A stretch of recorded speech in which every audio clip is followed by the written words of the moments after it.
मोहब्बत सिर्फ एक एहसास नहीं होता, ये एक सफर होता है। एक ऐसा सफर जहां इंसान हर मरहले पर रुक जाता है, यानी हर स्टेज पर रुक जाता है। पहले कोई आदत बनता है, पहले कोई अच्छा लगता है, फिर धीरे धीरे आदत बनता है, फिर वही आदत धीरे धीरे जरूरत बन जाती है, और जब इंसान जरूरत बन जाता है तब दर्द बन जाता है। तो चलिए आज हम बात करने जा रहे हैं प्यार के 9 मरहलों यानी स्टेजेस की। तो चलिए शुरू करते हैं। तो सबसे पहला स्टेज है दिलकश, यानी पहली नजर का एहसास। तो उस पे कुछ लिखा था, भीड़ में एक चेहरा दिल पे ठहर गया, जैसे वक्त उस पल में कहीं रुक सा गया। ना उसका नाम जाना, ना उसकी कहानी, फिर भी दिल उसी पे ही रुक गया। अजीब था वो पहला एहसास, जैसे दिल पे पहली बार कोई चेहरा लिख गया। तो इसमें यह है कि दिलकश पहला स्टेज होता है।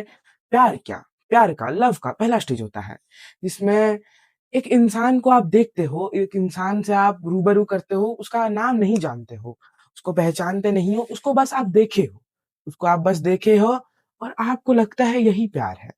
बस हलचल सी होती है, और अक्सर प्यार का शुरुआत यहीं से होता है। ये है पहला स्टेज। तो चलिए दूसरा स्टेज पर जाते हैं, वो है कशिश। कशिश मतलब दिल का खिंचाव, मतलब हमारा दिल उसके तरफ खिंचाव, चला जाना। तो उस पे कुछ लिखा था, उसकी यादों का सिलसिला बढ़ता गया, दिल हर रोज उसकी तरफ ढलता गया।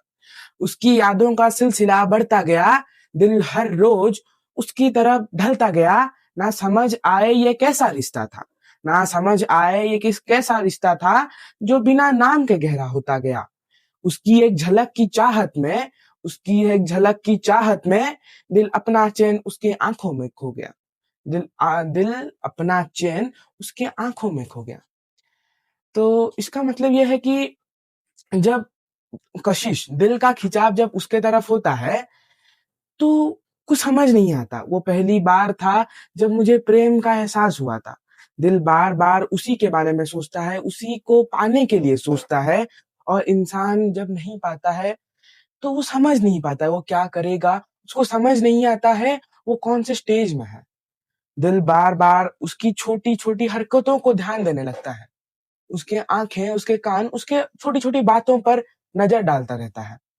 तो तीसरा स्टेज है उन्स, मतलब अपनापन और सुकून। जहाँ अपनापन होता है वहीं तो सुकून होता है। तो उस पे मैंने कुछ लिखा था, उसकी बातें अब आदत सी बन गई, उसकी खामोशी भी राहत सी बन गई। उसकी बातें अभी आदत सी बन गई, उसकी खामोशी भी राहत सी बन गई। जो कल तक अजनबी थी मेरे लिए, जो कल तक अजनबी थी मेरे लिए, आज दिल की जरूरत उसी से बन गई। उसके साथ हर लम्हा ऐसा लगता, जैसे तन्हाई इबादत सी बन गई। उसके साथ हर लम्हा ऐसा लगता, जैसे तन्हाई इबादत सी बन गई। तो उन्स, अपनापन किसी से कब होता है? जब हम उनको गहराई से चाहने लगते हैं। उन्स का मतलब होता है अपनापन, जो किसी के साथ सुकून देने लगता है। जब हम किसी अपने मम्मी पापा या किसी भाई बहन, जब उनसे अपनापन जब कब होता है? जब हमें उनके साथ बैठने में, बात करने में सुकून पैदा हो जाता है। मैं ये खाली नहीं बोल रहा हूँ कि आप अपने माशूका के लिए करिए, हमें प्यार सबसे होता है। कैसे होता है हम ये जानेंगे। हमें माँ बाप से प्यार होता है, भाई बहन से प्यार होता है, टीचर से प्यार हो जाता है, एक राह चलते अच्छे आदमी से प्यार हो जाता है। बहुत सारे क्रिएटर्स हैं, उनके उनके तरफ भी हमारा लगाव आ जाता है। तो जब हमारे साथ उन्स हो जाता है ना वो स्टेज में, हमें उनके तरफ खिंचाव इतना महसूस हो जाता है कि वो हमारे एक पार्ट हो जाते हैं, वो हमारे जीवन में एक हिस्सा बन जाते हैं। जैसे हाथ हमारे शरीर का एक हिस्सा है, वैसे ही वो हमारे दिल का एक हिस्सा बन जाते हैं, और धीरे धीरे वही इंसान आदत बनने लगती है। तो फोर्थ स्टेज है उल्फत, मतलब लगाव।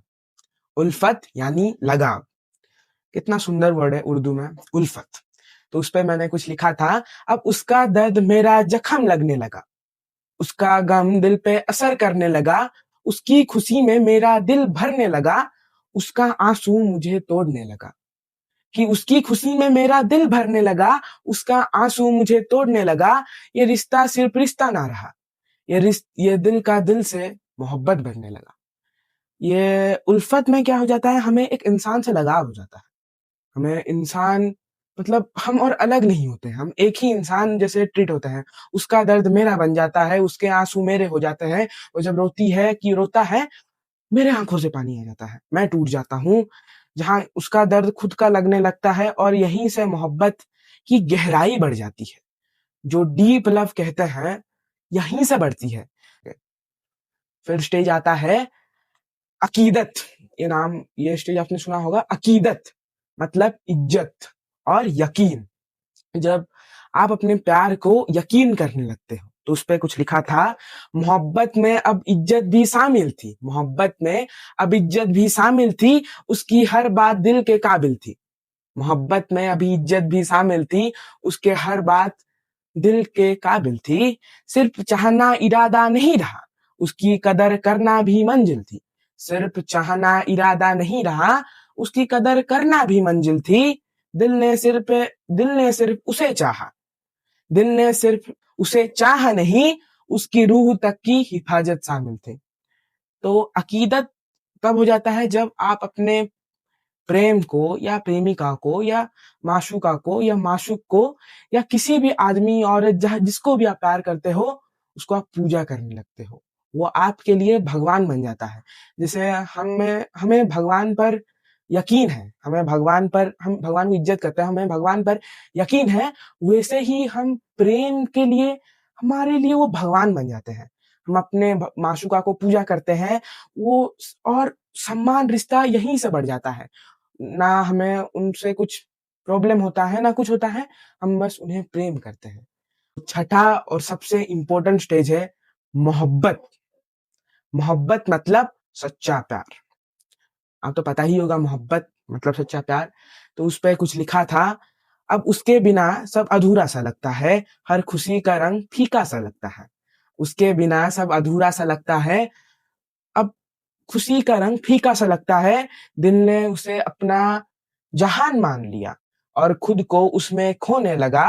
मोहब्बत का मतलब तब समझा जब उसका नाम सांस में रोने लगा।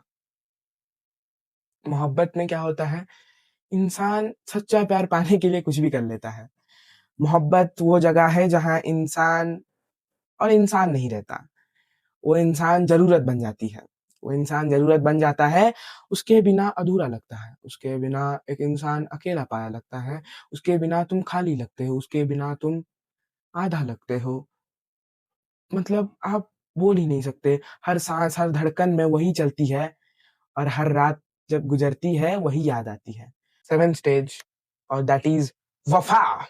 वफ़ा मतलब साथ निभाना, जहाँ हम कस्में वादे खाते हैं साथ निभाने की, लेकिन वो पूरा करना ही कठिन हो जाता है। तो वफ़ा में कुछ लिखा था, कहना आसान था कि साथ रहेंगे, कहना आसान था कि साथ रहेंगे, पर वक़्त ने सब वादे तोड़ दिए। कहना आसान था साथ रहेंगे, पर वक़्त ने सब वादे तोड़ दिए।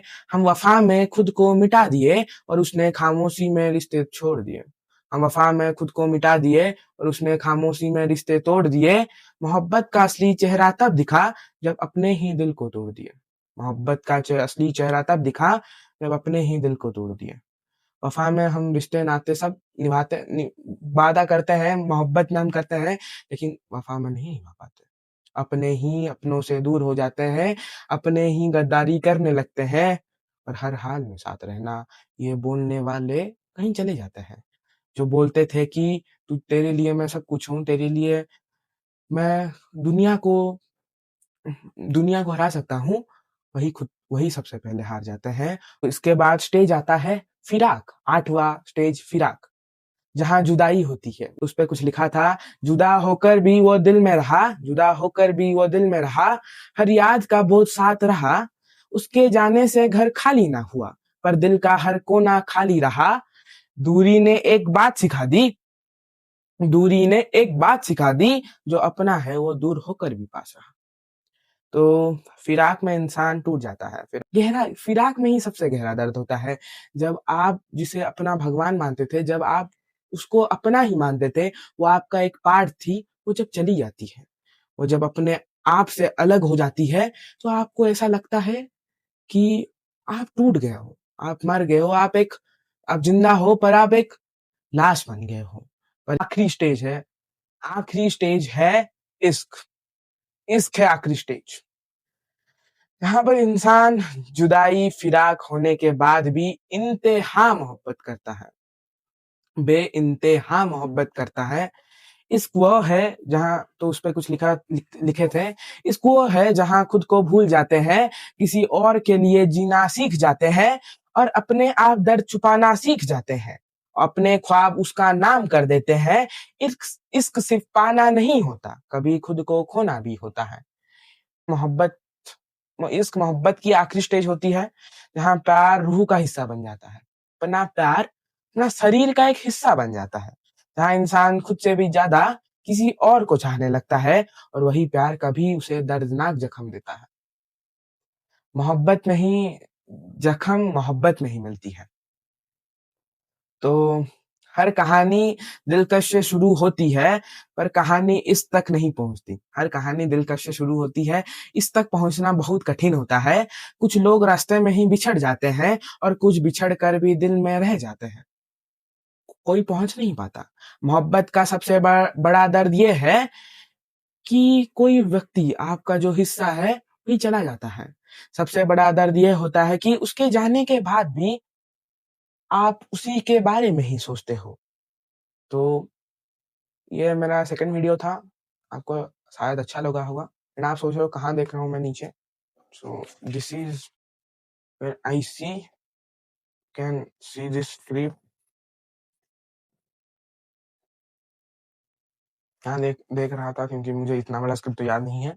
आई होप आपको अच्छा लगा होगा। अगर अच्छा लगा होगा तो एक कमेंट कर दीजिए, एक सुंदर सा कमेंट कर दीजिए, लाइक कर दीजिए, सब्सक्राइब कर दीजिए। धन्यवाद।